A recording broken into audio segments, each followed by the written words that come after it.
ನಮಸ್ಕಾರ ಸ್ನೇಹಿತರೆ, welcome back to my YouTube channel. ಬನ್ನಿ ಇವತ್ತಿನ ರಾಮಾಚಾರಿ ಹಾಗೂ ಯಜಮಾನ ಸಂಚಿಕೆಯಲ್ಲಿ ಏನೇನಾಗುತ್ತೆ ಅಂತ ನೋಡ್ಕೊಂಬರೋಣ. ಅದಕ್ಕೂ ಮುಂಚೆ ಯಾರೇ ನನ್ನ ಚಾನಲ್ ಹೊಸದಾಗಿ ನೋಡ್ತಾ ಇದ್ದೀರಾ ಪ್ಲೀಸ್ ಸಬ್ಸ್ಕ್ರೈಬ್ ಮಾಡಿ. ಹಿಂದಿನ ಸಂಚಿಕೆಯಲ್ಲಿ ಅನಿಕಾ ಮದುವೆ ಬೇಡ ಅಂತ ಎದ್ದು ನಿಂತಿರ್ತಾಳೆ. ಹಾಗೆ ಪಲ್ಲವಿಯ ಹಾಗೆ ರಾಘು ಹೇಳ್ತಾರೆ, ಪಲ್ಲವಿ ಹೇಗಿದ್ರು ನಿನ್ನ ಗಂಡನ ಜೊತೆ ನೀನು ಬದುಕೋಸ್ಕರ ಸಿಕ್ಕಿದೆ, ಇನ್ನು ನಾವು ಅನಿಕಾಗೆ ಸಪೋರ್ಟ್ ಮಾಡೋಣ ಅಂತ ಹೇಳಿ ಪಲ್ಲವಿ ಅವಳು ಬದುಕು ಅವಳು ಇಷ್ಟ, ಎಲ್ಲರೂ ಯಾಕೆ ಒತ್ತಾಯ ಮಾಡ್ತಿದ್ದೀರಾ ಅಂತ ಕೇಳ್ತಾರೆ. ಅದಕ್ಕೆ ರಾಘು ಹೇಳ್ತಾನೆ, ಸರಿ ಹಾಗಿದ್ರೆ ಅನಿಕಾ ಪಲ್ಲವಿ ಹಾಗೆ ಅವ್ರ ಜೀವನಕ್ಕೆ ಏನು ತೊಂದರೆ ಇಲ್ವಲ್ಲ ಅಂತ ಕೇಳ್ತಾನೆ. ಅದಕ್ಕೇನು ನಾನು ಅಡ್ಡಿಪಡಿಸೋದಿಲ್ಲ, ಇವಾಗದಿಂದನೇ ಅವ್ರ ಜೀವನ ಶುರು ಆಗಲಿ ಅಂತ ಹೇಳಿ ಅವರಿಬ್ಬರ ಮೇಲೆ ಕೈ ಇಟ್ಟು, ಅಪ್ಪ ಅಮ್ಮ ನೀವು ಏನು ತೊಂದರೆ ಕೊಡಬೇಡಿ ಅವಳಿಗೆ, ಅವರಿಬ್ಬರು ಸಂಸಾರ ಶುರು ಆಗಲಿ ಅಂತ ಅನಿಕಾ ಹೇಳ್ತಾಳೆ. ಸರಿ ಹಾಗಿದ್ರೆ ನೀನು ರಾಘುನ ಮದುವೆ ಆಗೋದೇ ಇಲ್ವಾ ಅಂತ ಅವ್ರ ದೊಡ್ಡಪ್ಪ ಕೇಳ್ತಾನೆ.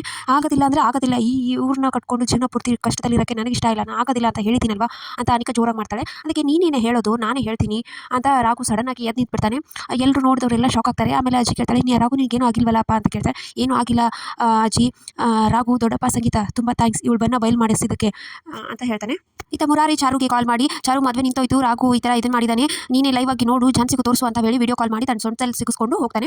ಸೊ ಆಮೇಲೆ ರಾಘು ಹೇಳ್ತಾನೆ, ಇಂಥ ಉಸಿರುವಳ್ಳಿ ಜೊತೆ ಬದುಕೋದು ನನಗೂ ಬೇಡ, ದೊಡ್ಡಪ್ಪ ತರುಣ ತುಂಬ ಥ್ಯಾಂಕ್ಸ್, ನೀವು ಅವತ್ತು ಹೇಳಿದ್ದಕ್ಕೆ ಈ ಥರ ಆಯಿತು ಅಂತ ಹೇಳಿ ಅವತ್ತು ಹೇಳಿರೋದನ್ನೆಲ್ಲ ನೆನಪಿಸ್ಕೊಂಡು ಹೇಳ್ತಾನೆ ಎಲ್ಲರ ಮುಂದೆ. ನೀನೊಂದು ಅವಳಿಗೆ ಟೆಸ್ಟ್ ಮಾಡು, ನೀವು ಅವಳೆಲ್ಲ ಅದಕ್ಕೆ ಪಾಸ್ ಆದರೆ ನಾವೆಲ್ಲರೂ ಅವಳನ್ನ ದೇವತೆ ತಕ್ಕೋತೀವಿ ಅಂತ ಎಲ್ಲರೂ ಹೇಳ್ತಾರೆ, ಸಂಗೀತ ತರುಣ್ ಹಾಗೆ ಅವ್ರ ದೊಡ್ಡಪ್ಪ. ಅದೇ ರೀತಿ ಮಾಡಿದ್ದಕ್ಕೆ ಇವತ್ತು ಬಣ್ಣ ಆಯಿತು, ಎಂಥ ನನ್ನ ಝಾನ್ಸಿ ಮೇಡಮ್ಗೆ ನಾನು ಇದನ್ನು ಮಾಡಿದೆ, ನೀನಂತವಳಿಗೆ ಮಾತು ಕೊಟ್ಟಿದ್ದೆ, ಒಂದು ಕಾರಣಕ್ಕೆ ನೀನು ಈ ಥರ ಮಾಡಿದೆ ಅಲ್ವಾ, ನಿನ್ನನ್ನೇ ಅದೇ ಪರಿಸ್ಥಿತಿಯಲ್ಲಿ ಮದುವೆ ಆಗಬೇಕಾದ್ರೆ ನೀನು ಹೇಳಬೇಕಾಗಿತ್ತು, ಪಲ್ಲವಿ ನೀನು ಅನ್ಬೇಕಾಗಿತ್ತು ತಾನೇ ನಮ್ಮ ಮನನ ಜೀವನ ಅಂತ ಪಲ್ಲವಿಗೂ ಬೈತಾನೆ. ಹಾಗೆ ಅನಿಕಾ ಅದು ರಾಘು ಅವ್ರೆ ಅಂತ ಹೇಳಕ್ಕೆ ಬರ್ತಾನೆ. ಅಷ್ಟರಲ್ಲಿ ನೀನೇನು ಮಾತಾಡೋದು ಬೇಕಿಲ್ಲ, ನಿನಗೆ ನಿನ್ನ ಭವನ ಏನು ಜೀವನ, ನಿನಗೆ ಯಾವುದೂ ಜೀವನ ಬಗ್ಗೆ ಏನೂ ಇಲ್ಲ, ದುರಹಂಕಾರ ತುಂಬಿಕೊಂಡಿದೆ ನಿನಗೆ ಅಂತ ಎಲ್ಲ ಬೈತಾನೆ.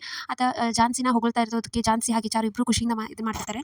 ಆಗ ಎಲ್ಲರೂ ಹೇಳ್ತಾರೆ, ಇನ್ಮೇಲೆ ನನ್ನ ಜೀವನ ಏನೇ ಇದ್ರೂ ಝಾನ್ಸಿ ಮೇಡಮ್ ಅವ್ರ ಜೊತೆ ಬದುಕ್ತೀನಿ, 7 ಜನ್ಮಕ್ಕೂ ಅವ್ರ ಜೊತೆ ಇರ್ತೀನಿ, ನನ್ನ ಕುಟುಂಬ ಎಷ್ಟು ಮುಖ್ಯನೋ ಹಾಗೆ ಝಾನ್ಸಿ ಮೇಡಮು ಮುಖ್ಯ, ನಾನು ಇನ್ಮೇಲೆ ಅವ್ರ ಜೊತೆ ಇರೋದು ಅಂತ ಹೇಳಿ ರಾಘು ಮಾಲೆ ಹಾಕಿ ಏನೇನೆಲ್ಲ ಇದ್ದದ್ದು ಕಿತ್ತಾಕಿ ಬಿಸಾಕಿ ಎಲ್ಲರೂ ಹೇಳ್ತಾರೆ ಆಲ್ ದ ಬೆಸ್ಟ್, ಅವ್ನ ಜೊತೆ ಇರುವಂಥ ಸಂಗೀತ ಕೂಡ ಹೇಳ್ತಾನೆ, ತರುಣ ಕೂಡ ಹೇಳ್ತಾನೆ, ಅವ್ರ ದೊಡ್ಡಮ್ಮ ಎಲ್ಲರೂ ಹೇಳ್ತಾರೆ.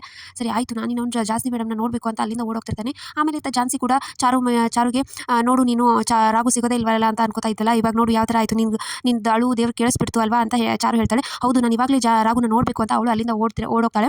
ಆಮೇಲೆ ತಾನಿಕಾ ಕೋಪದಿಂದ ಮನೆಗೆ ಬಂದಿರ್ತಾಳೆ, ಮನೆಗೆ ಬಂದು ಸಿಟಿಯಿಂದ ಕೂತಿರ್ತಾಳೆ. ಆಮೇಲೆ ಅಲ್ಲೇ ಇದ್ದ ಪೆಟ್ರೋಲ್ ಬಾಕ್ಸ್ ತೊಗೊಂಡು ಮೇಲ್ಗಡೆ ತನ್ನ ರೂಮ್ಗೆ ಹೋಗ್ತಾಳೆ. ಅಯ್ಯೋ ಏನೋ ಮಾಡ್ಕೊಳಕ್ಕೆ ಹೋದ್ಲು ರೀ ಅಂತ ಎಲ್ಲರೂ ಹಿಂದೆ ಓಡ್ತಾರೆ.